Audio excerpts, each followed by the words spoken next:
Okay, kali muntu wange nkwebaza okubanga okyangoberera nze Muzungu David Kadongo Kamu Music Analyst ogwaffe gwa kunoonya byaffe bino ebya Kadongo Kamu era n'olunaku olwaleero nsinkanye abafumbo ababiri abantu bano ekisaayi kya Kadongo Kamu oba oliawo kyabawulirako naye nga tekyabategeera so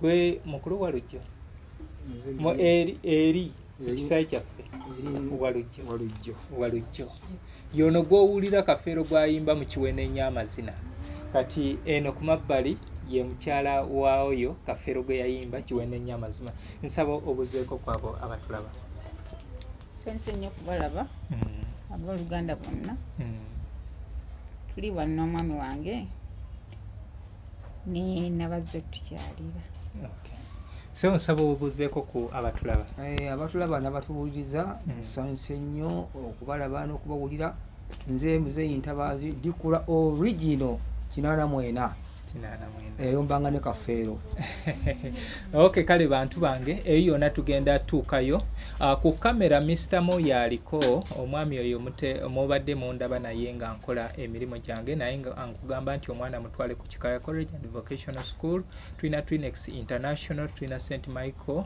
Educational Center ne Plan B Records gwe yeetaaga ennyimba n'ebya Kadongo Kamu osobola okuntukira Kasubi kuba sooka kwa vula stage kale tugenda kunyumyanyumyamu ne Dikula oba oliawo tutegeere entabwe we yava okubeera nga batuuka okubeera nga beekuba ennyimba ezaali empitirivu kyava ku ki yatandika atya Basseruganda tukyali ne mukadde waffe Godfrey Ntabaazi Dikula eyasookera ddala mu ggwanga ate nfunye omukisa nti ate n'olwaffe olw'ewaka alutegeera bulungi ewaka otegeera ludiwo otegeera luno olwawa nejjinja oba Namutumba Kaliru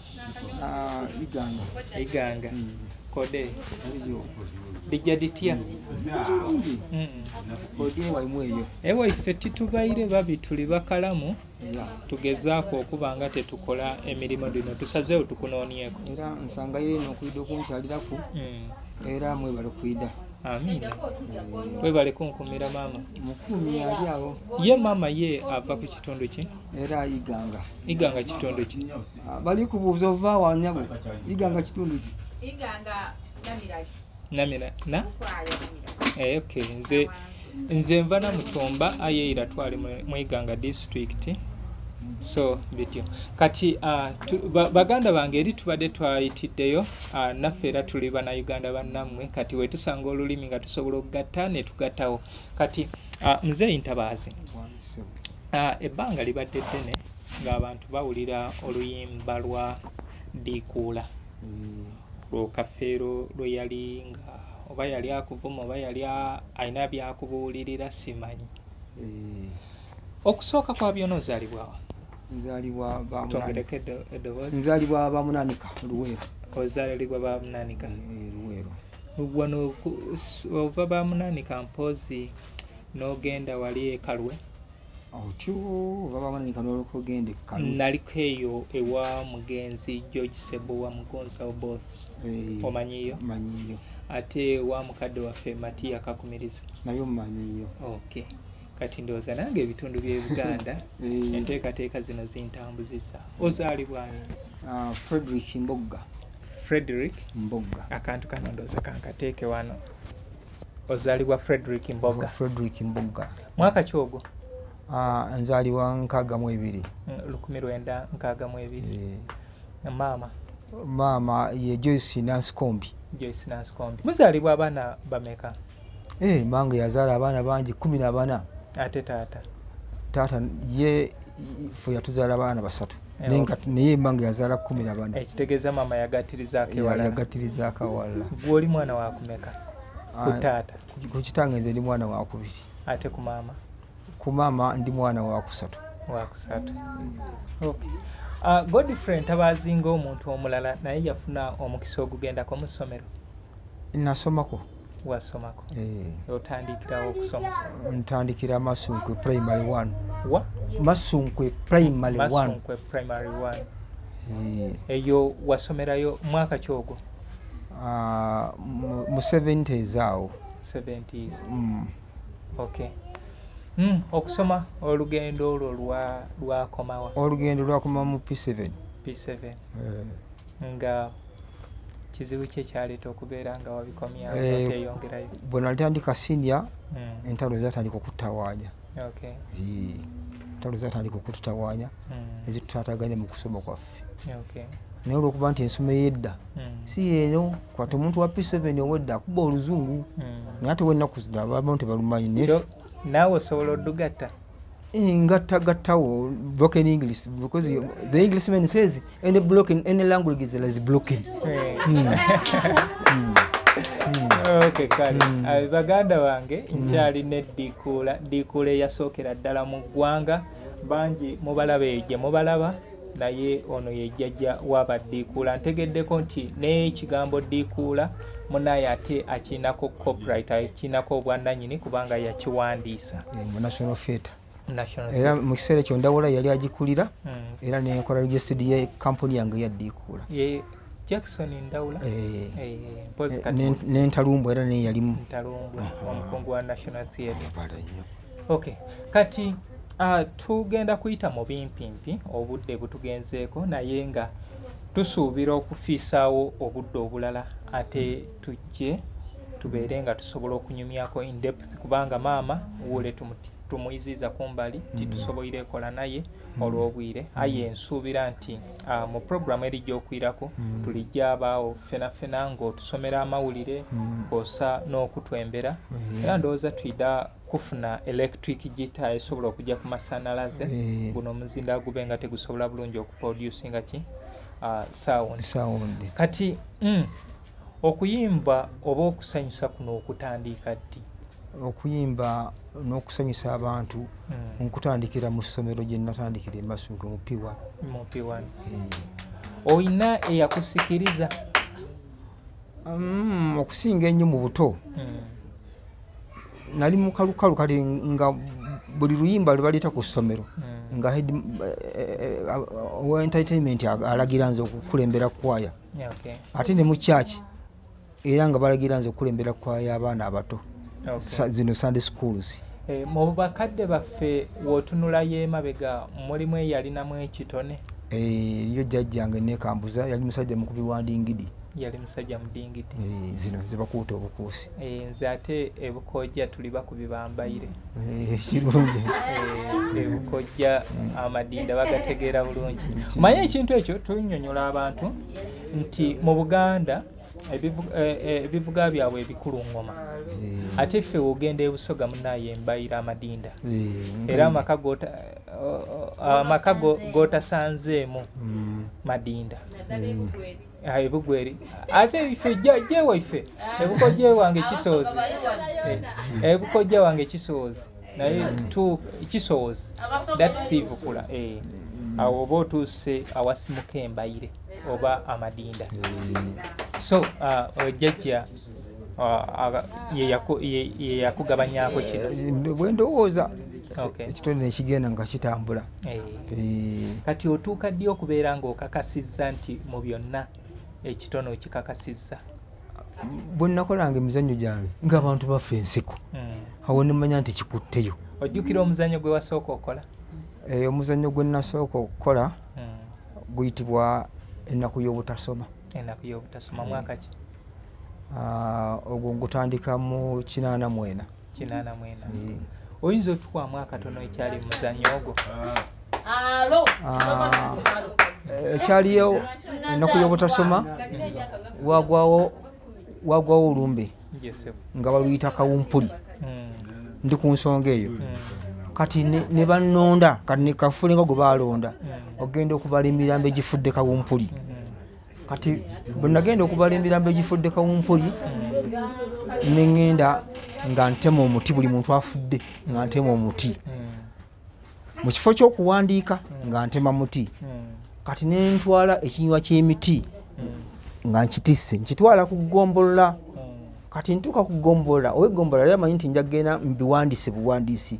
Kati nze bambi olunaku y'obutasoma nagenda nga ntema omuti natwala kinywa kyanku nembaga nti bano bantu abafudde kawumpuli. Bo bali n'obawa omulimu okubanga babala emiti giri no kawumpuli oyo omwogera oba oliawo nange obudde buno sandibadde David nandibadde oba Sulaimaani oba Dawuda n'ebirala kubanga ffe bukojja basiraamu naye jjajjange obulwadde bwa kawumpuli butuuka buggwe bukojja kati jjajja ne bamuddusaawo okuwona kawumpuli ne bamutwala eyo mu bitundu by'e Kamuli kati mu maka ge bamutwalamu gaali makristaayo bwatyo bwakyuka okuva mu busiraamu n'afuuka omukristaayo era y'emu ku nsonga lwaki nze ndi mukristaayo nganze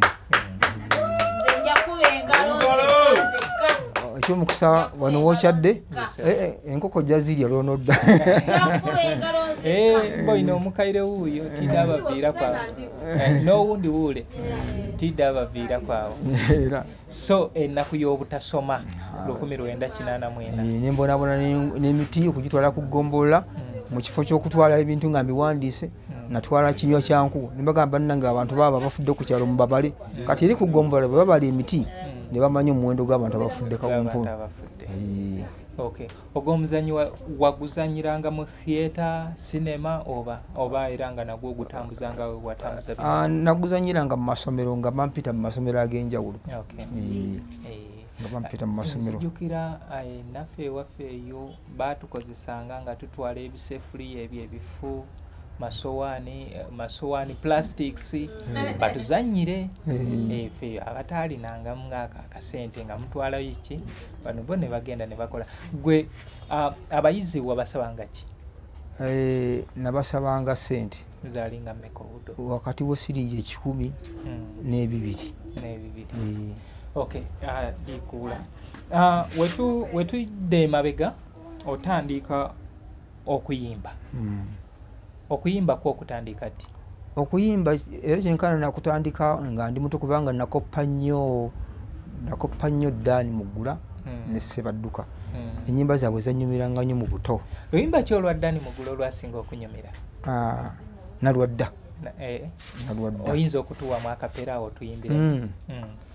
Ntuuse okwanjula ebyange byali ebyenkisa ennyo njatule mbanji mpone ebyokudaga. Ntuuse okwanjula ebyange byali ebyenkisa ennyo njatule mbanji mpone ebyokudaga. Bulijjo mukwano gwababeyo gube ogw'okukuta tegubaamu nkwaso oba boolirudda. Bwaba wasooba munno n'amuganza kale tomunena nga kuba butamanya gwe. Kiretedde bangi okutuuka ku bucwano nga tebamanyi bambi bolusi gye buvuddemu. Wempeera amagezi amazima amatuufu timwogere emikwano muwone emikwano.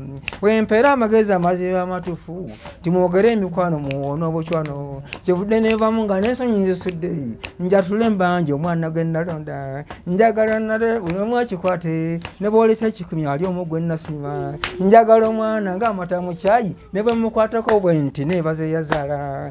Aliwa omwana gwe nasiima watali bambi mbeera namulwadde. Aliwa omwana gwe nalonda watali bambi mbeera namulwadde. Okay, kale baganda bange wetuli emabega tulina abalabi bayitirivu. Oyinza okwesanga kiringa kivulu kiramba naye ffe kamera egenda kutunuulira ano. Mbagambye ku kamera omuzungu Mr. Moyo aliko nze olwo nemba nga njitunuddemu. So olwo lwe luyimba lwa Ddaani Muggula lwe wasinga okubagala? Era kwe nayigira okuyimba. Kwe wayigira okuyimba. Otugambye eriyo Christopher Ntege Ssebadduka lwe wasinga okwagala? Olwa Ssebadduka lwe nasinga okwagala luyitibwa Nantondo. Nantondo. Akira abalala. Oyo kyalina kyojjukira mu luyimba olwo? Bingi byenzijukiramu. Naye nga oluyimba lwa Nantondo lwe wavako kuma mukadde oyo ne mukuumira ddala nti ali mukwatako ndi mutama mutemi mbazzi. Naye ebyo muba temutulimba Muzeidi kule ebimu ebyo muba temutulimba kubanga ano ne Kasozi yagamba nti alikwata ku wewe Florence Namanda balinde kubeera nga balaba bungi bw'abantu abagenda okugwa era nti ye Kafero ebbanga eryayitawo n'alinda nga abuuza owewe waawuliddeko ye yafudde wawuliddeko ye yafudde kati naawe oba oliawo oba mubikozesa tukangatisa kwegamba baba wakikola olwamalala naye ngeri gyendi musajja munnaddiini ekyo nakikola n'omutima gumu.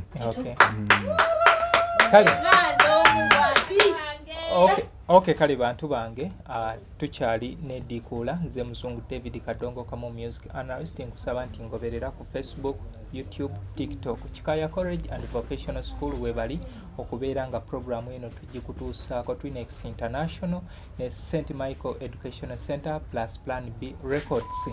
Kale basaba nti mwongere okubeera nga mutukubera tukyali ne Dikuula tunyumyamu. Okay, awo tugambye wasinga kwegomba ababiri Salongo Dani Mugula ne Christopher Ntege Sebadduka. Kati gwe oluyimba lwe wasookerako luyimba ki? Luyitibwa Kabaka w'Endwadde. Kabaka w'Endwadde. Okyajjukira oluyimba olwo erutambula era gwalimu akacyogo? Weruli awo. Kati weruli wali naye olw'obufunda bw'obudde njagadde otuwe mu kapera.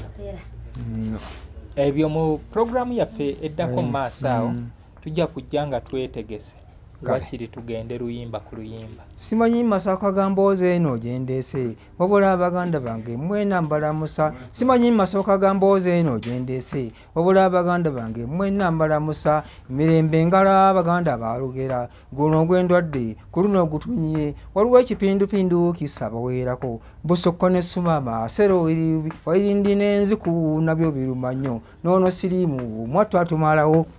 Okay. Kabaka w'Endwadde. Yoyo Kabaka w'Endwadde mwaka kyogo. Ogwo mwaka gwali gwa mu 8 mu 8. Okay, jeje myaka nga 3 mu 7 bukyanga olufulumya. Okay, wazzaako luyimba ki? Kwoyo tepu yennyini kwe kwafulumira oluyimba nazzaako Walujjo. Okay, katugende ndowooza ekinyusi tutandise okiraba Walujjo lwe wazzaako. Walujjo okusooka kwa byonna tutegeere lwali lutambula lutya? Obukodyo obwali awo saasooka kubutegeera. Kati nze bwe mmala okwekolera erinnya eryange nga Dikuula ate ng'omusajja oyo namutendekako ku ndongo. Kati ye nanjagala ankolemu anfunemu ssente nga nzannyamu katemba. Kati ye nayagala ankolemu ssente. Aliwo yayagala okukolamu ssente? Ye Paulo Kafeero. Paulo Kafeero wamutendekako ku ndongo? Namutendekako ku ndongo. Mwaka kyogo? Era kubanga Paulo Kafeero yegatta ku Lukwata mu 88 then 89 n'agenda Makula okukola oluyimba lwe. Kati olwo nga nabano tannabeegattako nga atandiikiriza ng'omuntu bw'otandika ng'olengejjalengejja nga tusinkana abadongo abalengezzi. Olwo gw'omusanga wa? Kyaggwe enkoko njiru eyo. Tesewo. Kakati bwe yandaba nitubeera nga ffenna kwatamu manya badongo tubeera twagalana. Kwatamu era bwe tusinkana badongo tubanga ba Luganda. Kati ye ne yeefuula mpola mpola n'atandika okunzannyamu anfunemu ki ssente. Kati mu kifo kya Dikuula nanga ekijjankunene olw'okuba nfaanana ekijjankunene wa bino bye mba nnyambadde n'atandika mpola mpola okuyimba. Kati nze mu kutandika okumuyimba nga yakuba paati ezi 3 kijjankunene paati 1 kijjankunene paati 2 kijjankunene paati 3 nange obusungu ne bugenda nga bunzijula nga ndaba ntambulirako. Kati nze neneyambisa omukisa obutamwatula linnya nze niŋŋamba nti Walujjo. Akalanga byabaki byabayine ye takalanga maidoge. Mpozi Walujjo Lusoga akalanga byasiika bya banne. Walujjo erina liri waife. Kakati nenteekako kisabuuni era bangi balwawo okukimanya nti kisabuuni ye gundi ye mukaabya era nabayita mu paati. Tunyumize kisabuuni kubanga bino byoli mu kunyumiza generation empya abasinga bapya batono bojja usanga abategeera ebintu ebyo n'oluyimba bangi tebaluwulirangako. Kati Kisabuni Mukabi ajatya abeere kisabuni. Kugamba bajjanga ne batimba nga bagamba nti diikuula. Tulina eddiikuula. So nga siri nabo nga tulina eddiikuula. Kafeera agenda okusisinkana ddiikuula so siriyo. Kati n'ennyimba oluyimba part 2 ningamba nti okay Mukabi bwe batimbanga ebivulu byabwe nga kyali mu picking nga bagamba tulina eddiikuula. Kati nga balaga abantu nti neddiikuula agenda kujja. Okay. Kati awo n'ennyimba njamo nziriramu awo otudde. Dikuugolanga ffe tetuli naawe tolimba abantu timulina eddiiku mukyambuleera kyammwe gwe ne kisabbuuni. Okay kale baganda bange kyekyo kugamba olwo oyambalira Mukaabya. Nyambalira Mukaabya mutumi kisabbuuni era yalewo okukitegeera. Yalewo okukitegeera namukwekera ddala wala. Oluvannyuma bakitegeera luvannyuma nti ye kisabbuuni. Wategeera nti gwe wali oyimba reaction ye oba biki naye yazze omuliro oba yakkakana. Akatale kagenda kakendeera. Nizere banviirako ddala. Bakuviirako ddala. Ne banvaako. Kati tuddeyo ku mukulu omukubye walujja oluyimba olwo lutambula lutya? Oluyimba olwo lulimu okuwaayiriza n'okukonjera bw'osobola okufuna essente. Era ne mbategeeza abantu nti yali amanyi nti nze ndi kisiru so nga nze ntegeera.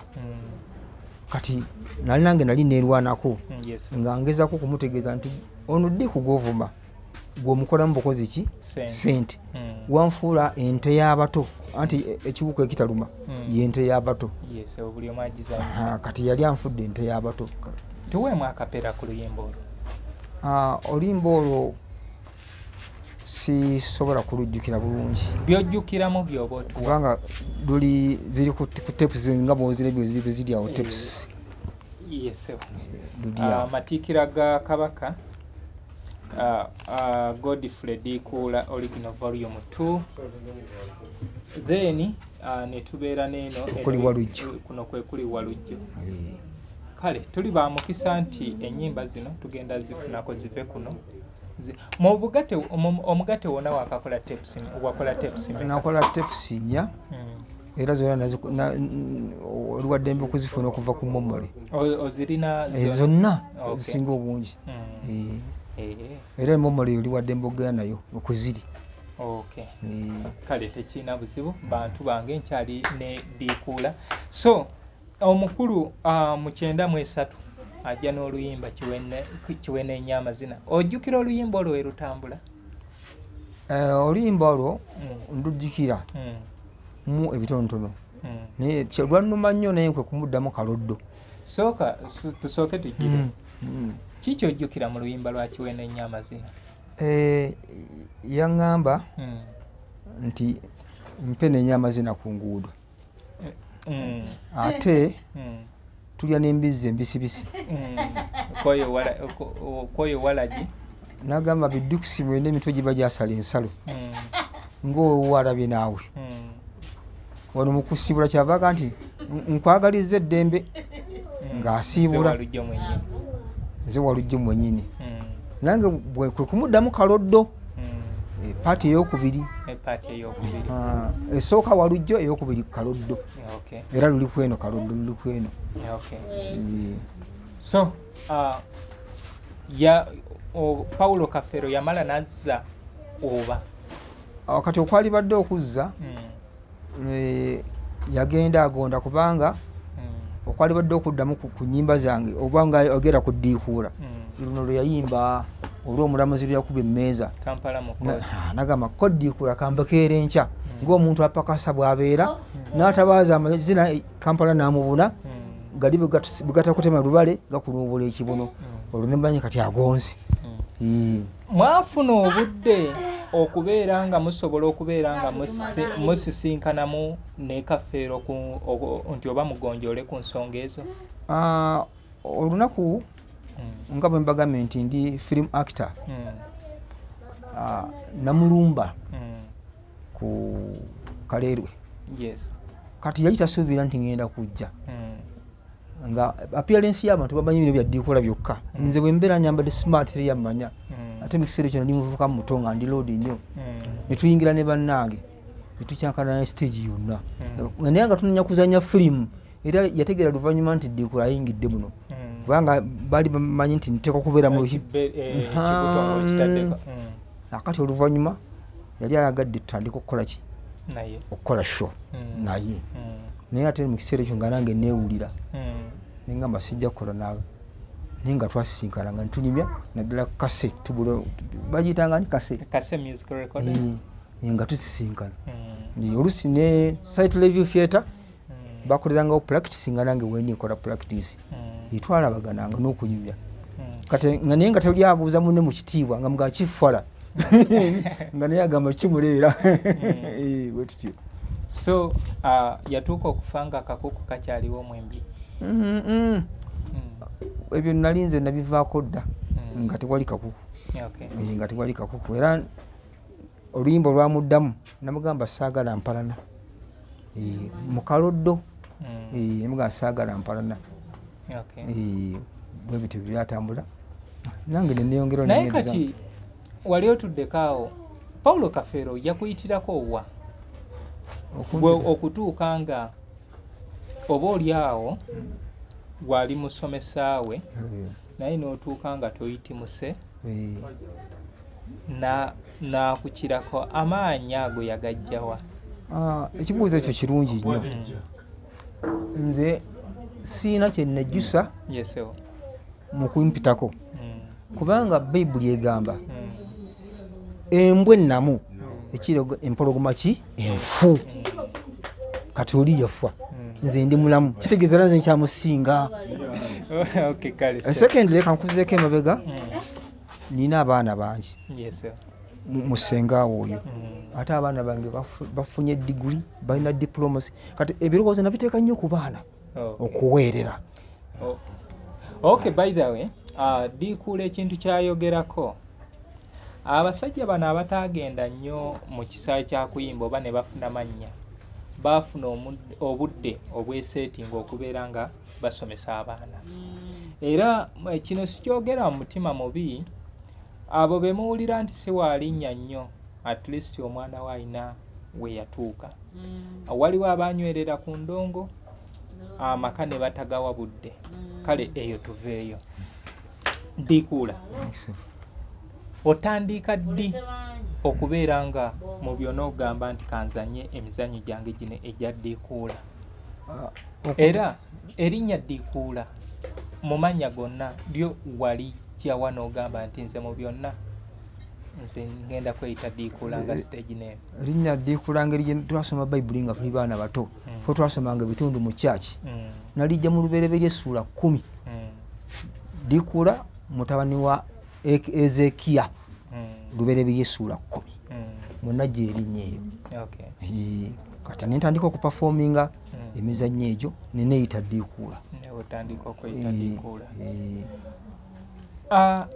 Kyenye ekyawula mpozi okuddako emabega mu kiseera ekyo waliwo bakayaayu film players kati nagenda nga okulaba kayaayu ne Dikula nga tulaba nti Dikula kyamulembe ate okusinga kayaayu bali nga bayita bakayaayu film actors nga nange neyita Dikula film actor. Okay, bakayaayu mwali mwani nani? Mbeera bidde bbanga ddene abo baali basangibwawa era bazanyiranga ku National Theatre awo naye nga amakanda gaabwe gaali kawempaawo awaawo. So otandika Dikula nawe mu kibiina kubanga ogamba wali Dikula film actors walinamu baani? Nalinamu natendeka omugenzi John Champion Mukama yamutwala nentendeka omugenzi Edward Kato Mukama yamutwala nentendeka omugenzi ani Ben Mukama yamutwala nentendeka Nsubuga Edward Mukama yabatwala ne Sirime yabatwala bodda nzine nsigalawo ne Mama Ngira. Kati twasigazeyo omu gutwala kola naye mu kutandika bamuyita Vincent Genza ali single gyali era nolimba ku lukweru okay akyakola ye bino akyabikola oba yabivaamu okay so ekibiina kyamwe kyali kisangibwawa ofisi yaffe yali ebeera Kaleerwe mabega wa Settle Review Theatre okay nga bwetwetendekera okay so ojjukira show yo gye wasookanga Dikuula so gye nasookanga Dikuula so gye anti nasookera ku street mwategekanga mutya enteekateeka zino oba kubanga kati enaku zino ndaba bano abakagwirawo abatambuza endongo mutuula bano bo gye bagenda ku Nasaba kuba ebipande mutuula ne muwandiika mu bitabo byammwe nti leero tugenda wano ne wano ne wano oba kati nga nze bondaba kangeze kankusigira ekifaananyi ky'ennaku zino teri muntu asobola kumpa mitwalo 10 nga ngeze mu kibiina kye nze njagala olunaku kati singa nze nkwata endongo yange nenyiba 5 newali 5 newali 5 newali 5 bugenda okuziba nga nina 10 gyange so nga ate bwe nagenda mu kibiina tebajja kuzikola ki kuzimpa kati olw'obuvunaanyizibwa bwa famire yange nze nkolerera abaana bange nagaana okuyingira mu bibiina by'abantu nga nze neekolera byange mu masomero ne ku street challenges ki z'osanga nga mutambuza endongo yammwe eno tebabakwata bwe twatambulanga bw'otuuka mu tawuni ejinja ng'ogenda ku State Hall ng'okola clearance n'ennaku z'onomalawo ng'ogenda ku poliisi nga bakuwa ebbaluwa ng'odda mu jjinja ng'okuba ndongo bwotyo olunaku we muba mukoze nnyo mukola shows mmeka shows bayinza otugula emirundi 10 buli show ya mmeka mutwalo kati nga show ebeera ya buwanvu ki dakiika 3 singa ebisale tebiwera tukola half we dakiika 15 half show olusi nituva kuba ne fine ey'okutulwisa fine eyefaanana etya fine bwebanga batulwisiza sente nezitawera mu kifo ky'eddakiika 15 tukola eddakiika 13 fine ya ddakiika 2 okay kale amawulire gano aga ekifuulane ng'otulaze nti wasooka okubeera nga ogasoma otandika diggo okugamba nti wali ozannya naye kati okutandika okubeera ng'osoma amawulire ag'ekifuulannenge amawulire ag'ekifuulannenge twatandikira mu masomero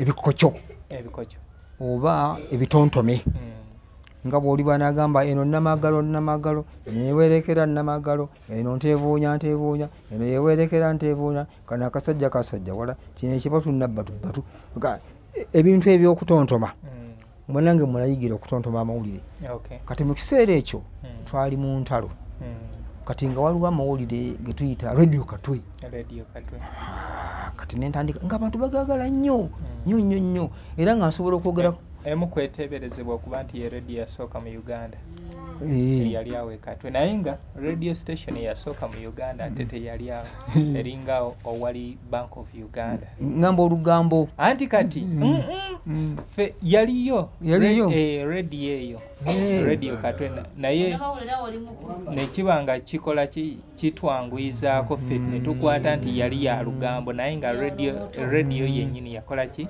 yaliwo ekatwe okay nsaba otuweeyo ku mawulire ga Dikuula oba Dikuula atukoleremuko ebyo byamanyiddwa okuba nga akola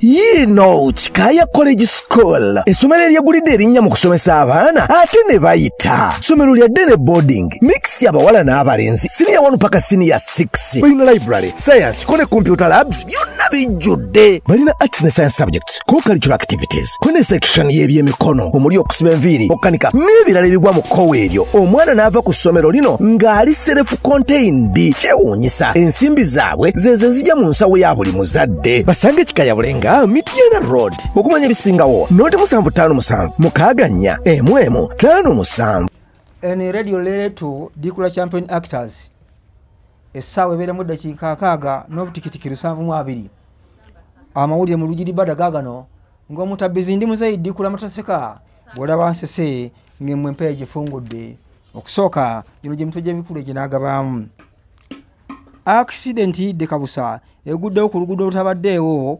olwaleero akabenje kano kaguddewo kusanga zino zennyini zembalimbirako kandi nsambulira avudde ku motoka ekika kya ambulance ebaddewo nyuka emisinde bwetomereganye n'emmotoka ya funeral service entwalezi y'emirambo amawulire ag'ekitole n'ebiwobe ge tufunye abadde batambulira mu motoka ekika kya ambulance tekuwonyeeko muntu n'omu okuggyako driver wa funeral service n'omulambo gwe gwabadde atala okuziika bokka be bawonyeewo ye akulira eggwanika ly'abafu Dr. Walumbe Tanda akakasizza okufa kw'emirambo gino gyonna n'agiragira okweyanjula ku ofisi y'abasezi.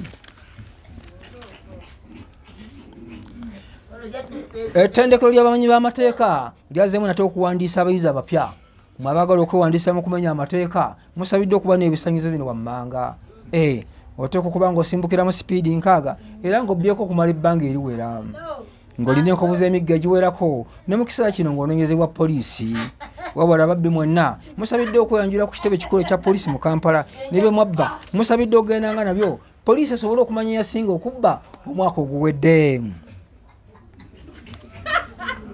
Ekitongole ekirwanyiziri ky'eddembe eri obuntu bw'abasajja obwa wansi kivumiridde bamusibira mu bbwa abaalita kuno okwambala bwandaweya nti kubanga okwambala bwandaweya kuba kunyigiriza eddembe lya buntu bw'abasajja obwa wansi so nga ate okunyigiriza bwanimoro buno kibuka ozimbya ekibuviirako okufuna obulwadde bulumuyima busolo. Ye akulira ebyobulamu ku kyalo Namavundu ategeezezza abatuuze b'omu kitundu ekiri mwonna nti musaabiddwa okwewala obuwala bw'e Namavundu kubanga bulya nnyo obubolo obusiikiremu ensowera ne bukuba backfire. Kosi y'okunywa walagi etandise okubumbujja abanewandiisa mu kosi y'okunywa walagi musabidde okuba n'ebisanyizo wammanga oteeka okuba nga oli lijuju mukulu amaaso go nga mamyufu obutama nga bukusitamye ng'oweza enfunza nga 5 mu bigere nga tolina mukazi ka era ng'osuzeko ku kkubo okumala enfunda nga 10.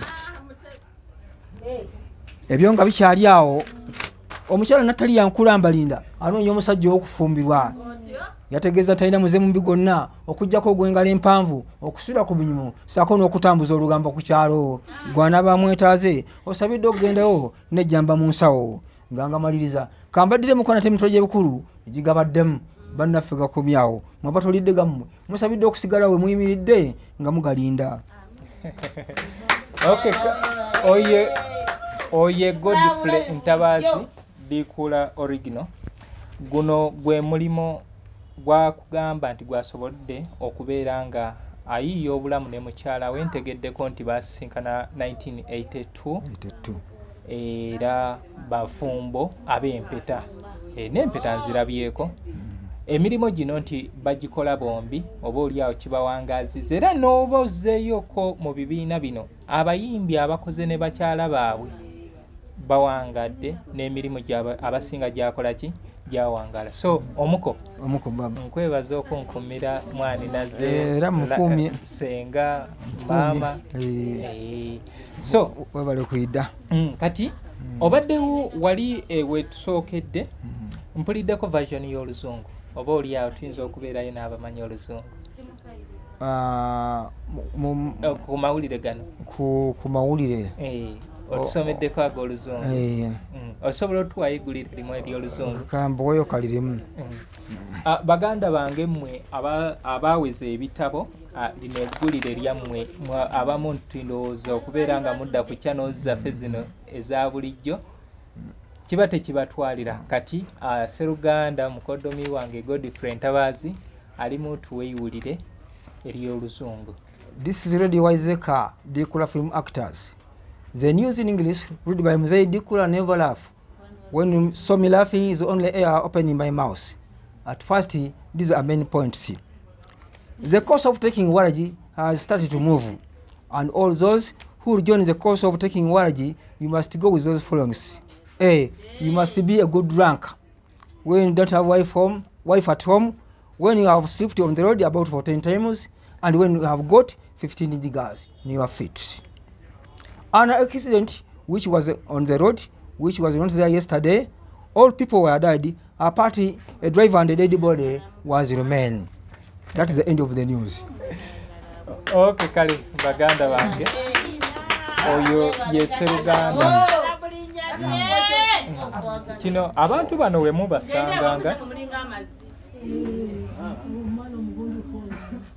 abantu bano we mubasanga mu kubo banaye nga bakoze muweeyo ako akatono kalina kubanga naye nga nawe wookeera n'ogenda mu kibuga wookeera n'ogenda mu ofiisi era naye eyo ofiisi ye naye abeera atetenkanyiza beewe okubeera nga basobola okubeera ffenna Katonda yatutonda tetusobola kubeera mu nfuna y'emu naye at least ffenna yatukolera ekintu ekiyunifomu nti tulina okwebaka tulina okulya n'okulabirira abeewaffe bangi we mubatuukako ate mwogera ebigambo ebitasaana naye nga akugambye alina abaana 9 abalenzi 6 n'abawala 3 era balabyeko basajja bakulu ategeezeza nti kati abamu waliwo abayingidde omulimu ogw'endongo naguno ogwatera n'omuggalanda yafunye first grade wano mu S4 wano kugayaza siyo yafunye first grade munange webale kubeera nga weerekereza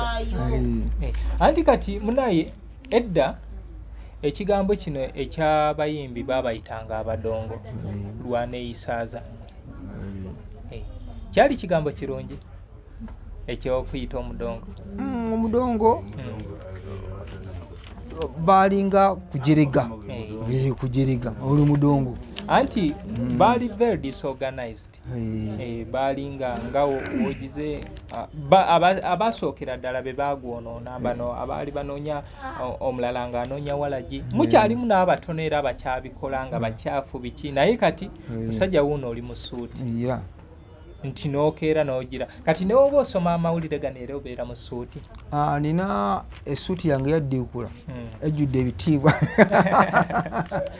ejjudde cepe zirolonojja muyinza okukusomera ku olwo kale baganda bange ndowooza olw'obufunda bw'obudde njagala tufunze puroguramu eno tulina okubeera nga tuddayo naye nga tuteekateekawo segment endala ey'okubeera nga tukyaza Diikuula ate nfunye omukisa otegeera nti bagenda mukolera filimu wano munnebalizeeko wano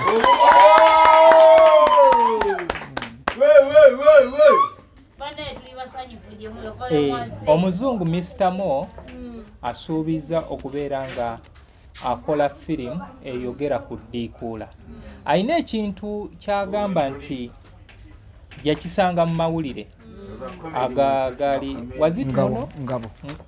Ngabo which newspaper yakisanga mu Ngabo boogera ku Diikuula era nekimunyumira nga yeebuuza Diikuula then mu maakati awo n'awulira Paulo Kafeero ng'ayimba ekijjankunene ng'ayimba ku Diikuula kati netugira netukwatagana bwe tutyo twali tutambula nga tugenda eyo mu bitundu abeera Kiboga around Kiboga nambuuza ku Diikuula ne mugamba amumanyi kubanga tuludde nga twogereziganya naye nga tetwerabangako kwe kubeera nga akola so asazeewo abeere nga akola olutambi nga woolaba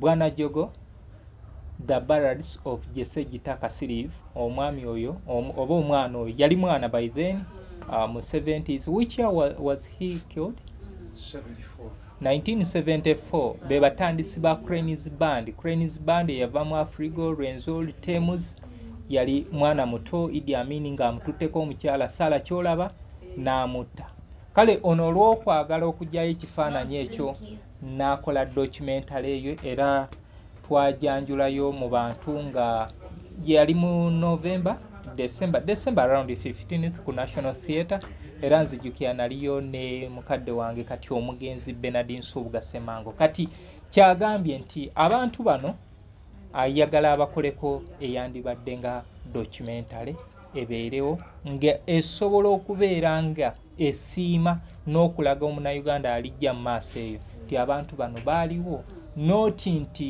baali bagira bugizi naye nga gwali mulimo nga bayitamu ekyo so ekyo ndowooza nange omuko kyensobola okusakirayo era nsiime ino aye abanzaala bafaayo mukama abawunze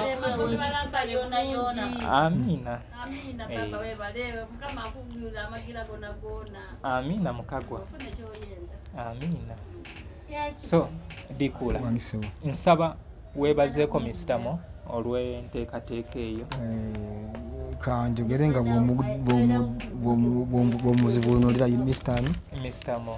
Mr. Mo sebo nsanyuse nnyo okulabako olwaleero Mr. Mo, I guess you can understand. You understand the language. Era nebaza ekirooto kyo kubanga kiringa kirooto.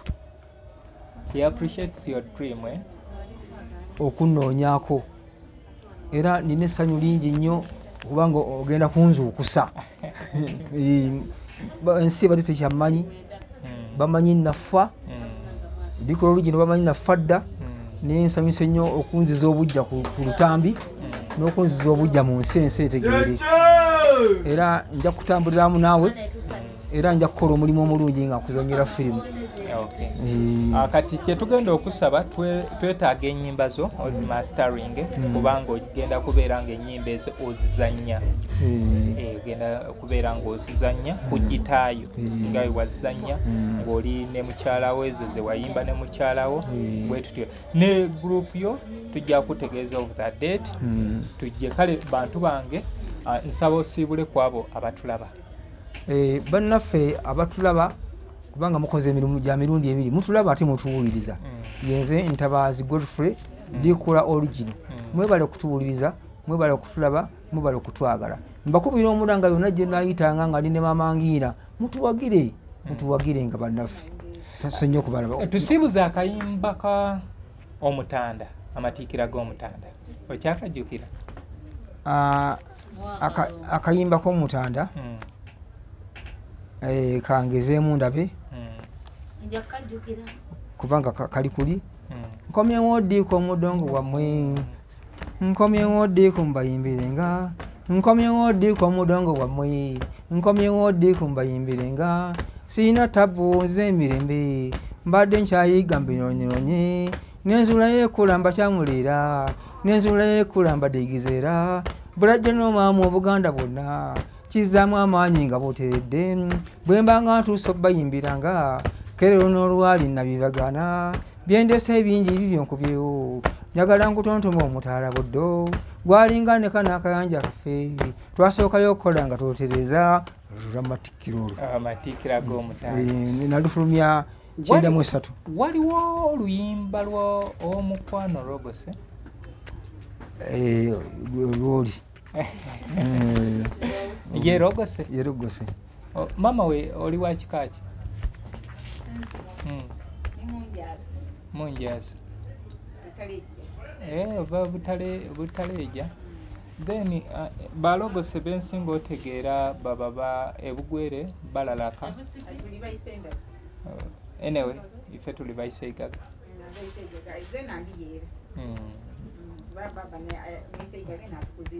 Okay. Logose yoyo. Okay. Ono wachikachi? Mpindi.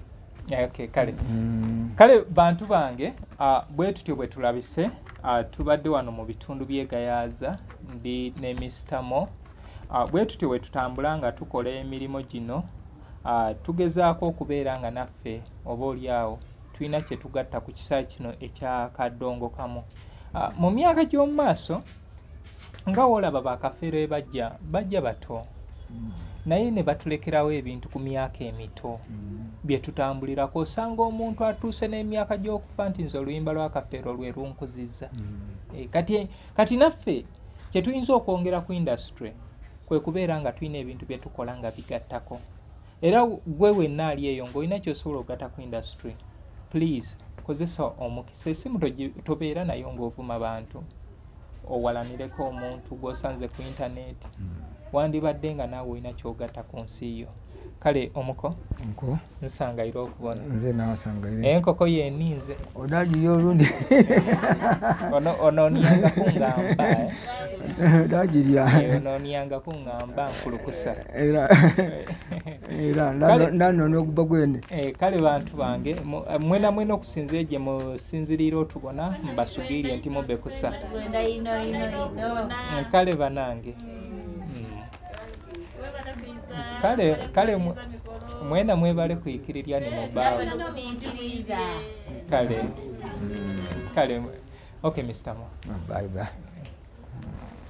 Yino Chikaya College School essomero eryagulidde erinnya mu kusomesa abaana ate ne bayita ssomero lya Dene Boarding mix y'abawala n'abalenzi senior 1 paka senior 6 balina library science ko ne computer labs byonna bijjudde balina arts ne science subjects co-curricular activities ko ne section y'ebyemikono omuli okusiba enviiri okukanika n'ebirala ebigwa mu kkowe eryo omwana n'ava ku ssomero lino ng'ali self contained kyewuunyisa ensimbi zaabwe zeze zijja mu nsawo ya buli muzadde basange Chikaya Bulenga Mitiana Road okumanya bisingawo noti 757 mukaganya 1 5 7